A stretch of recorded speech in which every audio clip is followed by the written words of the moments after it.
नाशिक रोडच्या नारायणबापू नगर परिसरात 15 दिवसांपूर्वी एका युवकाला दोघा जणांनी केलेल्या मारहाणीत जखमी झालेल्या युवकाचे उपचारादरम्यान मृत्यू झाल्यानं उपनगर पोलीस ठाण्यात खुनाचा गुन्हा दाखल करण्यात आलाय।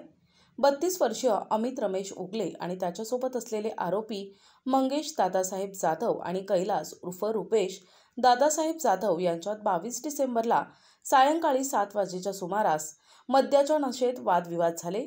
मंगेश आणि रुपेश जाधव या बंधूंनी अमितला बेदम मारहाण केली होती। या दरम्यान अभिनव शाळेजवळ उभ्या असलेल्या सुमित याला दोघा जणांनी येऊन भाऊ अमित याला 2 जण मारहाण करत असल्याचं सांगितल्यानंतर त्यानं घटनास्थळी धाव घेतली। यावेळी मारहाण करणारे जाधव बंधू तेथून पळून गेले। जखमी अमित याला उपचारासाठी रुग्णालयात दाखल करण्यात आल्यानंतर उपनगर पोलीस ठाण्यात गुन्हा दाखल करण्यात आला होता।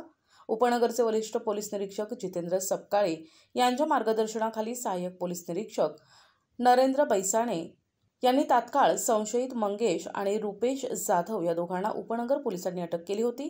दरम्यान जखमी अमित रमेश उगले याच्यावर जिल्हा रुग्णालयात उपचार सुरू असताना काल त्याचे निधन झाले।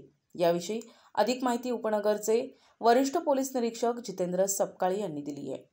दिनांक 24/12/2024 रोजी आपल्याकडे 324चा गुन्हा होता। गुन्हा IPC 324 प्रमाणे गुन्हा दाखल होता। त्याच्यात फिर्यादी सुरुवातीला PN हिवाळे उपनगर पोलीस स्टेशन यांच्याकडे तपास होता। त्यानंतर त्यातला जो जखमी होता जखमीची परिस्थिती गंभीर झाल्याने आपण त्या 307 आणि त्यानंतर सेक्शन वाढवून करून तो तपास मी माझ्याकडे वरिष्ठांच्या आदेशामुळे माझ्याकडे घेतला। सदर तपास करत असताना आपण आरोपींना अटक केलेली आहे।